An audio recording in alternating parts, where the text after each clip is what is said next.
السلام علیکم ورحمۃ اللہ وبرکاتہ۔ اعوذ باللہ من الشیطان الرجیم، بسم اللہ الرحمن الرحیم۔ رب اشرح لی صدری ویسر لی امری واحلل عقدۃ من لسانی یفقہوا قولی۔ اللہم صلی علی محمد وآل محمد۔ سب سے پہلے ابتدا اور حمد و ثنا ہے اس پاک رب جلیل کے لیے جس کے رحم و کرم کی، جس کی تعریف و توصیف کی کوئی انتہا نہیں ہے۔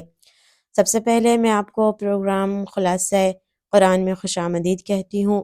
جیسا کہ ہم اس سے پہلے آپ سب کے سامنے پروگرام خلاصہ قرآن میں پارہ نمبر پہلے کی، پارہ نمبر دوسرے کی مختصراً تفسیر بیان کر چکے ہیں۔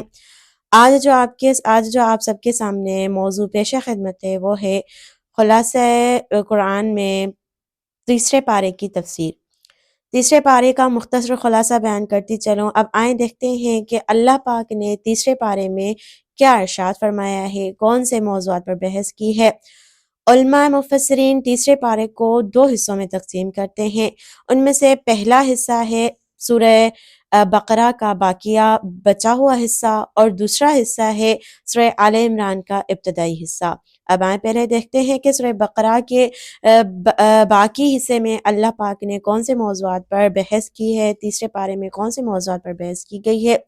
پہلے حصے پر اگر ہم غور کرتے ہیں تو ہمیں اس میں 3 موضوعات نظر آتے ہیں۔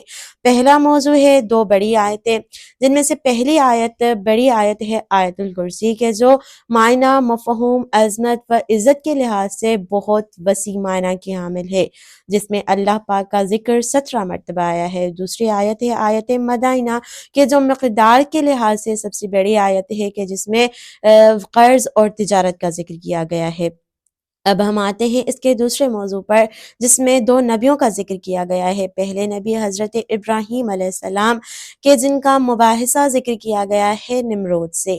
جب ہمارے نبی حضرت ابراہیم علیہ السلام نے کہا کہ میرا خدا تو وہ ہے جس کے ہاتھ میں، جس کی قدرت میں حیات و ممات ہے، تو نمرود مسکرا کر کہنے لگا کہ بس اتنی سی بات ہے، حیات و ممات تو میرے ہاتھ میں بھی ہے۔ نمرود کے سامنے جو آزاد تھا اسے سزائے موت دے دی، اور جو سزائے موت کا حقدار تھا اسے آزاد کر کے اس کو زندگی بخش دی۔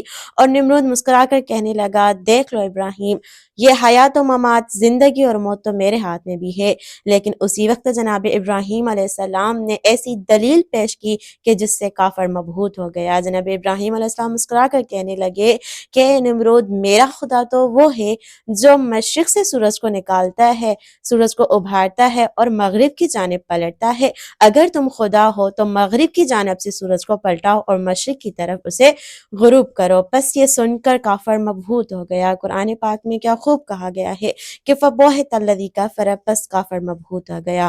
دوسرے نبی ہیں حضرت عزیر علیہ السلام کے، جن کو اللہ تعالیٰ نے 100 سال تک موت دی، 100 سال کے بعد اللہ تعالیٰ نے اپنی قدرت سے اسے زندہ کیا۔ اب ہم آتے ہیں اس سورہ بقرہ کے باقی آخری موضوع پر کہ جو صدقہ اور سود ہے۔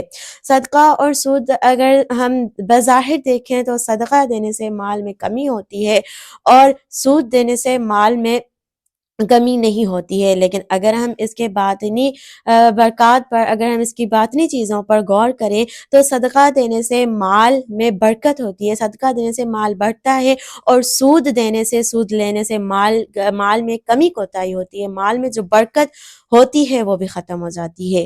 اب ہم آتے ہیں اسی تیسرے پارے کے دوسرے حصے پر، یعنی کہ سورہ آل عمران کے ابتدائی حصے پر، کہ جس کو مفسرین نے جن کو 4 موضوعات پر تقسیم کیا ہے، کہ جن میں سے پہلا موضوع ہے سورہ بقرہ کی سورہ آل عمران سے مناسبت، یعنی کہ سورہ آل عمران کی سورہ بقرہ سے مناسبت ہے وہ ایسے کہ جس طرح سورہ بقرہ میں اللہ تعالیٰ نے قرآن کی حقانیت کو بیان کیا ہے، اسی طرح سورہ آل عمران میں بھی اللہ تعالیٰ نے قرآن پاک کی حقانیت کو بیان کیا ہے۔ سورہ بقرہ اور سورہ آل عمران میں دوسری نسبت یہ ہے کہ سورہ بقرہ اور سورہ آل عمران میں اللہ پاک اہل کتاب سے مخاطب ہے، اہل کتاب سے خطاب فرمایا ہے۔ سورہ بقرہ میں اللہ پاک نے زیادہ تر یہود سے خطاب فرمایا ہے، اور سورہ آل عمران میں زیادہ تر اللہ تعالیٰ نے نصارا سے خطاب فرمایا ہے۔ اب ہم آتے ہیں اس کے دوسرے موضوع پر کہ اس سورہ آل عمران میں اللہ تعالیٰ کی قدرت کے 4 مشہور قصے بیان کیے گئے ہیں۔ پہلا قصہ ہے جنگ بدر کا کہ جس میں مسلمانوں نے کم تعداد میں ہونے کے باوجود یعنی کہ 313 لشکر کے ہونے کے باوجود کفار کے 1000 لشکر پر فتح حاصل کر لی۔ یہ ہے خدا کی قدرت کا نظارہ۔ اب آتے ہیں ہم ایک دوسرے واقعے پر کہ جو اسی سورہ میں بیان کیا گیا ہے۔ وہ دوسرا قصہ ہے حضرت زکریا علیہ السلام کا کہ جن کو اللہ تعالیٰ نے عالم ضعیفی میں اپنی قدرت سے صاحب اولاد بنایا۔ اب ہم آتے ہیں اس کے تیسرے قصے پر کہ جس میں اللہ تعالیٰ کی قدرت کا اظہار ہے۔ وہ ہے جناب مریم علیہ السلام کا، جناب مریم سلام اللہ علیہا کا قصہ کہ جن کے سامنے بے موسم پھل فروٹ ان کے سامنے پائے جاتے تھے۔ اب ہم آتے ہیں اسی موضوع کے آخری قصے پر کہ جس میں اللہ تعالیٰ کی قدرت کا اظہار کیا گیا ہے، اللہ تعالیٰ کی قدرت ظاہر کی گئی ہے۔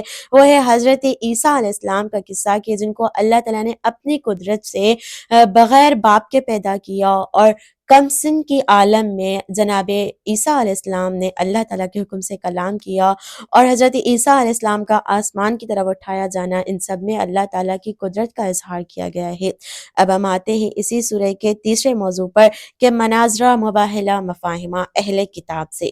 اہل کتاب سے پہلے مناظرہ کیا گیا، لیکن جب مناظرے میں کوئی فائدہ نہ ہوا تو مناظرے کے بعد مباحلہ کیا گیا کہ تم اپنے اہل و عیال کو لاؤ، ہم اپنے اہل و عیال کو لاتے ہیں، اور اللہ تعالیٰ کی بارگاہ میں خضوع اور خشوع کے ساتھ دعا کرتے ہیں کہ ہم نے سے جو بھی جھوٹ پر ہے اس پر اللہ کی لعنت ہو۔ بس اہل کتاب اس پر بھی تیار نہ ہوئے، پھر مفاہمہ کیا گیا، یعنی کہ ایک ایسی بات کہی گئی کہ جو دونوں گروہ کے لیے قابل تسلیم ہو۔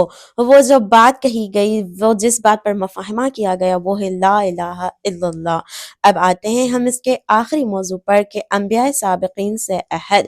انبیاء سابقین سے عہد، اس سے مراد یہ ہے کہ انبیاء سے یہ عہد لیا گیا کہ آپ کے بعد جو آخری نبی محمد مصطفیٰ صلی اللہ علیہ وآلہ وسلم آئیں گے، ان کی نبوت پر آپ کا ایمان لانا ضروری ہوگا، ان کی ہر بات پر آپ کا ایمان لانا ضروری ہوگا۔ ہاں، اگر اس وقت آپ انبیاء میں سے کوئی نہ ہو تو آپ کی امت جو ہوں گی تو ان پر بھی واجب ہوگا کہ وہ ہمارے آخری نبی پر ایمان لے کے آئیں۔ اب ہم آتے ہیں سورہ آل عمران اور سورہ بقرہ میں جو اللہ تعالیٰ نے، یعنی کہ تیسرے پارے میں جو اللہ تعالیٰ نے انسانی زندگی کو کامیاب بنانے کے لیے جو ایک خوبصورت بہترین زرین اصول بیان کیے ہیں، ذرا ان پر نظر ثانی کرتے چلیں کہ جن میں سے پہلا ہے کہ انفاق کریں اس سے قبل کے موقع ہاتھ سے نکل جائے، سورہ بقرہ آیت نمبر 254۔ جسے صدقہ دیں اس کے ساتھ اچھے اور نرم لہجے میں بات کریں، سورہ بقرہ آیت نمبر 263۔ اپنی بخشش اور انفاق کو احسان جتلا کر اور رنج و تکلیف دے کر برباد نہ کرے۔ بعض مرتبہ ایسا ہوتا ہے کہ انسان احسان تو کرتا ہے، نیکی تو کرتا ہے، لیکن اسی نیکی کو پھر احسان جتلا کر اپنی کی ہوئی نیکی کو برباد کر دیتا ہے۔ اللہ پاک اس سورہ میں ہمیں یہ ایک اچھا اصول بتاتا ہے کہ اگر آپ کسی پر احسان کریں، کسی پر کوئی نیکی کر رہے ہیں تو اسے جتلا کر اپنے صدقات کو باطل نہ کریں، اپنے صدقات کو ضائع نہ کریں۔ وہ جسے کہتے ہیں کہ نیکی کر اور دریا میں ڈال، سورہ بقرہ آیت نمبر 264۔ شیطان تمہیں فقر سے ڈرائے گا، غربت سے ڈرائے گا، تنگ دستی سے ڈرائے گا، تاکہ تم راہ خدا میں خرچ نہ کرو، تاکہ تم انفاق نہ کرو، سورہ بقرہ آیت نمبر 268۔ صدقہ ظاہر کر کے بھی دو اور چھپا کر بھی دو، سورہ بقرہ آیت نمبر 274۔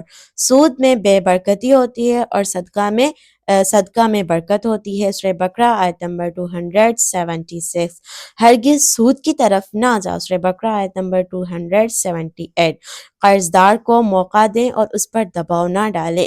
بعض مرتبہ ایسا ہوتا ہے کہ انسان قرض دیتا تو ہے لیکن قرض لینے میں، یعنی کہ قرض واپس لینے میں جلدی کرتا ہے، لیکن اللہ پاک ہمیں ادھر اصول بتا رہا ہے کہ اگر آپ کسی کو قرضہ دے رہے ہیں تو اسے اس کی استطاعت ہونے تک اسے مہلت دیں، اس پر دباؤ نہ ڈالیں، سورہ بقرہ آیت نمبر 280۔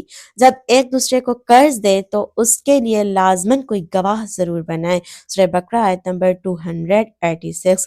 خداوند عالم ہر ایک پہ اس کی توانائی کے حساب سے ذمہ داری ڈالتا ہے، سورہ بقرہ آیت نمبر 286۔ سحر کے وقت استغفار کریں، سورہ آل عمران آیت نمبر 17۔ خدا سے پاکیزہ اولاد کی درخواست کریں۔ بعض مرتبہ انسان کو اللہ پاک اپنی قدرت سے، اپنی رحمت سے اولاد تو عطا کرتا ہے، لیکن وہ اولاد بعض مرتبہ نافرمان ہوتی ہے۔ تو اللہ پاک نے ادھر اصول بتایا ہے کہ اگر اولاد کے لیے دعا مانگو تو یہ واضح طور پر دعا مانگو کہ اللہ پاک آپ کو، کہ اللہ پاک نیک اور صالح اولاد عطا فرمائے۔ سورہ آل عمران آیت نمبر 38۔ حق تعالیٰ سے دعا ہے کہ اللہ پاک ہمیں اس پاک قرآن کریم کی پاک تعلیمات کو سمجھنے اور اپنے عمل میں لانے کی توفیق عطا فرمائے، اور اس قرآن جیسی بہترین کتاب سے ہمیں نور حاصل کرنے کی توفیق عطا فرمائے، نور ہدایت حاصل کرنے کی توفیق عطا فرمائے۔ اور اللہ پاک سے اول و آخر ہماری یہی دعا ہوتی ہے کہ ہمارے آخری ہادی، آخری مہدی کا جلد از جلد ظہور فرمائے۔ اللہم صلی علی محمد و آل محمد، والسلام، التماس دعا۔